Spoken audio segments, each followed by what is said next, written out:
Assalamualaikum warahmatullahi wabarakatuh.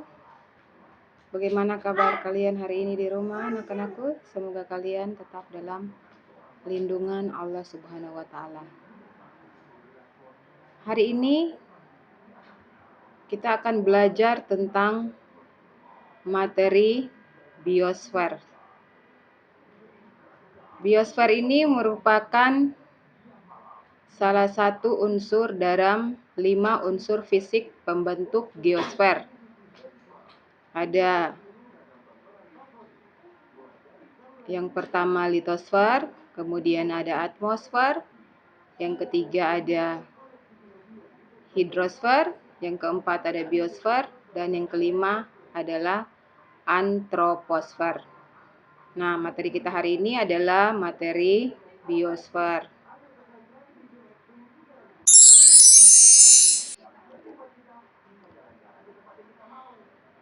Pertama-tama kita harus mengetahui dulu apa itu biosfer. Biosfer terdiri dari kata bio yang berarti hidup dan sfer yang berarti lapisan. Jadi, secara harfiah, biosfer berarti lapisan tempat makhluk hidup atau organisme, meliputi lapisan lingkungan di permukaan bumi, air, dan atmosfer yang mendukung kehidupan.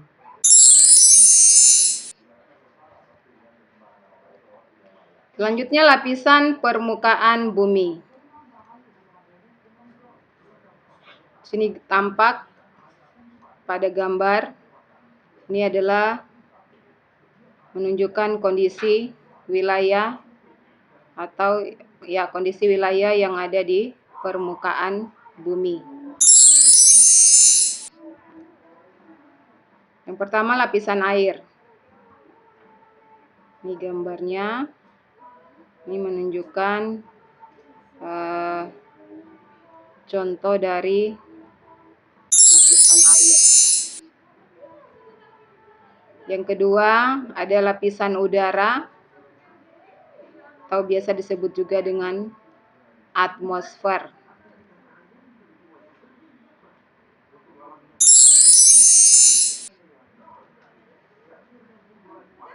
Sekarang kita lihat sebaran biosfer. Ada 3 pertanyaan. Yang pertama, mengapa biosfer tersebut bisa menyebar? Kemudian yang kedua, kira-kira sarana apa yang digunakan dalam persebaran biosfer tersebut? Dan yang ketiga adalah hambatan-hambatan dalam persebaran biosfer.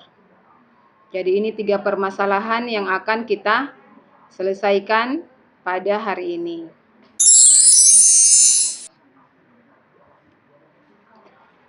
Sekarang kita lihat, apa yang menyebabkan persebaran flora dan fauna itu dapat terjadi. Jadi, yang menyebabkan persebaran flora dan fauna itu ada 2 unsur. Yang pertama, ada tekanan populasi, dan yang kedua adalah adanya perubahan habitat. Tekanan populasi ini disebabkan misalnya semakin banyak populasi, menyebabkan persediaan bahan makanan tidak mencukupi bagi keturunannya. Oleh karena itu, suatu spesies hewan harus bermigrasi untuk mencari makanan di tempat lain. Kemudian yang kedua, pada perubahan habitat, menyebabkan tidak cocoknya suatu spesies hewan untuk terus berada di daerah yang ditempati. Jadi itulah 2 unsur persebaran dari flora dan fauna. Kemudian yang menjadi sarana persebaran. Jadi ini ada 4 unsur yang menjadi sarana persebaran dari flora dan fauna. Bisa melalui udara, air, bisa melalui lahan, ataupun bisa melalui manusia.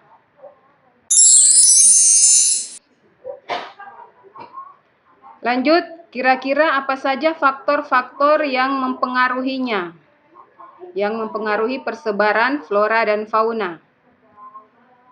Jadi faktor-faktornya di situ tampak bisa dipengaruhi oleh iklim, bisa dipengaruhi oleh tanah, fisiografi, dan juga oleh manusia.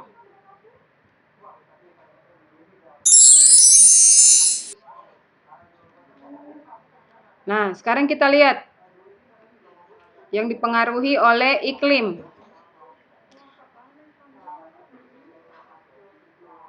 Faktor iklim termasuk di dalamnya keadaan suhu, kelembapan udara, dan angin sangat besar pengaruhnya terhadap kehidupan setiap makhluk yang ada di dunia.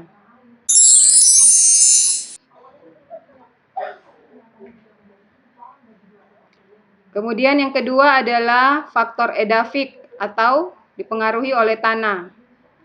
Jadi keadaan struktur tanah berpengaruh terhadap sirkulasi udara di dalam tanah, sehingga memungkinkan akar tanaman dapat bernafas dengan baik.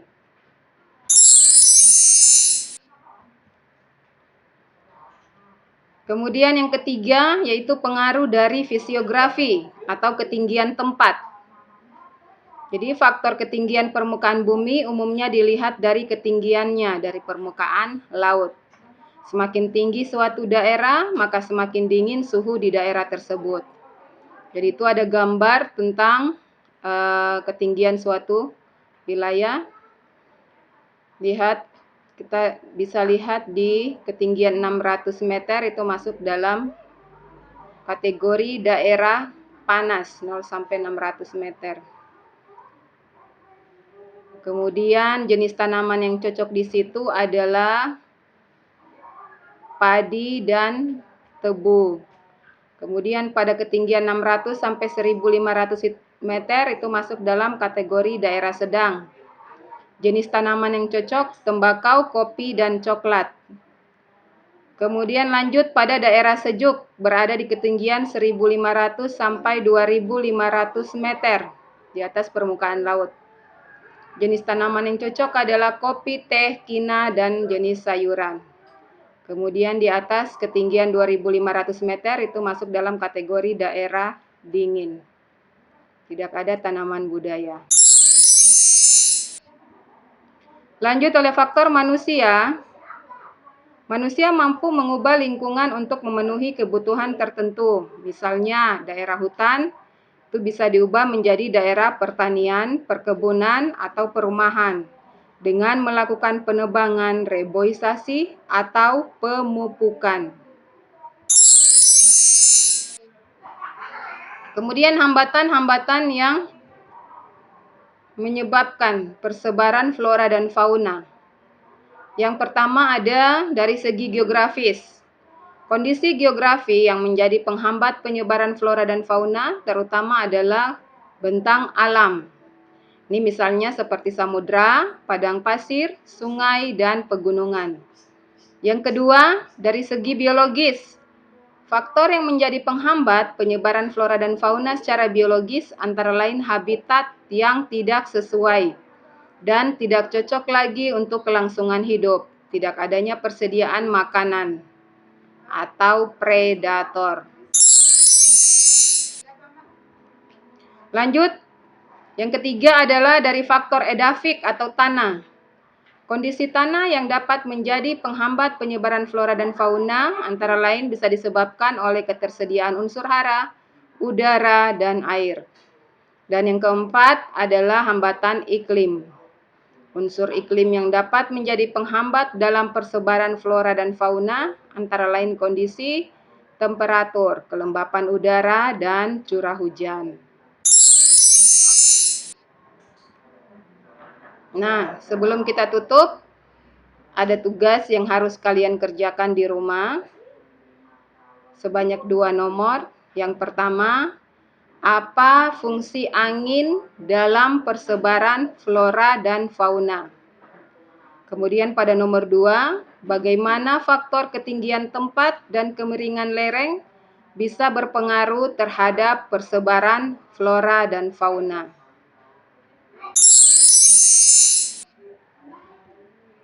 Oke, demikian pertemuan kita hari ini. Lebih dan kurangnya Ibu mohon maaf. Tetap jaga kesehatan, ikuti anjuran pemerintah, Tetap di rumah, jika keluar rumah selalu menggunakan masker. Dan dengan adanya corona ini, kita jadi paham artinya rindu dan berharganya pertemuan. Semoga pandemi ini cepat berakhir agar kita bisa bertemu kembali di dalam ruang kelas. Tetap di rumah, biarkan hatimu tetap semangat dalam berdoa. Sekian dan terima kasih. Billahi taufiq wal hidayah. Wassalamualaikum warahmatullahi wabarakatuh.